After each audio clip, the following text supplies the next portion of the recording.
ಮೊನ್ನೆ ಕೀ ಕಳ್ದೋದಾಗಿಂದ ಹಂಗೋ ಹಿಂಗೋ 2 ದಿನ ಮ್ಯಾನೇಜ್ ಮಾಡ್ಕೊಂಡು ಮುಂದಕ್ಕೆ ತಳ್ದೆ. ಆದ್ರೆ ಇನ್ ಮುಂದೆ ಆಗಲ್ಲ. ಇವತ್ತು ಕೀ ರೆಡಿ ಮಾಡಿಸ್ಲೇಬೇಕು ಅನ್ಬಿಟ್ಟು ಬೆಳಗ್ಗೆ ಬೇಗ ಎದ್ದು ಫ್ರೆಶ್ ಅಪ್ ಆಗ್ತಾ ಇದ್ದೆ. ನಮ್ಮ ಅಕ್ಕ ಈ ತರ ರೆಡಿ ಆಗ್ಬಿಟ್ಟು ಎದುರುಗಡೆ ನಿಂತ್ಕೊಂಡು ಹೆಂಗ್ ಕಾಣಿಸ್ತಾ ಇದೀನಿ ಅಂತ ಕೇಳಿದ್ಲು.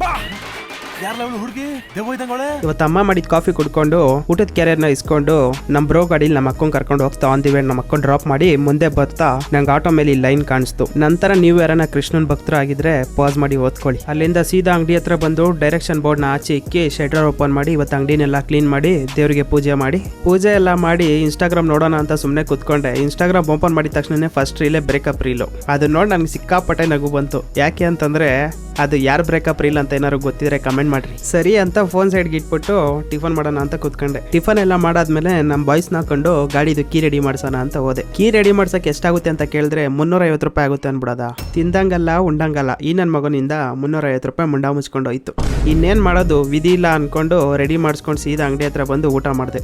ಊಟ ಎಲ್ಲ ಮಾಡಾದ್ಮೇಲೆ ಬೆಳಗ್ಗೆ ಆಗಿದ್ ಬ್ರೇಕಪ್ ಸೀನ್ ಬಗ್ಗೆ ಇವ್ರಿಗೆ ಹೇಳಿದ್ರೆ ಇವ್ರು ಅದೇ ವಿಷಯ ಇಟ್ಕೊಂಡು ಒಬ್ರಿಗೊಬ್ರು ಡಿಬೇಟ್ ಮಾಡ್ಕೊಂಡು ಕೂತವ್ರೆ. ಸಂಜೆ ಆಯ್ತು ಅಂತ ಬೂಸ್ಟ್ ತಗೊಂಬಂದು ಕುಡಿಯೋಣ ಅಂತ ಕೂತ್ಕೊಂಡ್ರೆ ಕರೆಂಟ್ ಹೋಗ್ಬಿಡದ. ಸ್ವಲ್ಪ ಹೊತ್ತಾದ್ಮೇಲೆ ಕರೆಂಟ್ ಏನೋ ಬಂತು, ಅದ್ರ ಜೊತೆ ಮಳೆನೂ ಕರ್ಕೊಂಬಂತು. ಇನ್ನೇನ್ ಮಳೆ ಬರ್ತಾಯ್ತಲ್ಲ ಅನ್ಬಿಟ್ಟು ಕಸ್ಟಮರ್ ಯಾರು ಬರಲ್ಲ ಅನ್ಕೊಂಡು ಲೈಟ್ಸ್ ಎಲ್ಲ ಆಫ್ ಮಾಡಿ ಶಟರ್ ಎಲ್ಲ ಕ್ಲೋಸ್ ಮಾಡಿ ಸೀದಾ ಮಳೆಯಲ್ಲೇ ನೆನ್ಕೊಂಡು ಮನೆ ಕಡೆ ಹೊಟ್ಟೆ. ಮಳೆ ನೆನ್ಕೊಂಡ್ ಬಂದಿದ್ ನನಗೆ ಬಿಸಿ ಬಿಸಿ ಉತ್ತರ ಕರ್ನಾಟಕದ ಊಟ, ಜೋಳದ ರೊಟ್ಟಿ ಜೊತೆಲಿ ಪಲ್ಯ.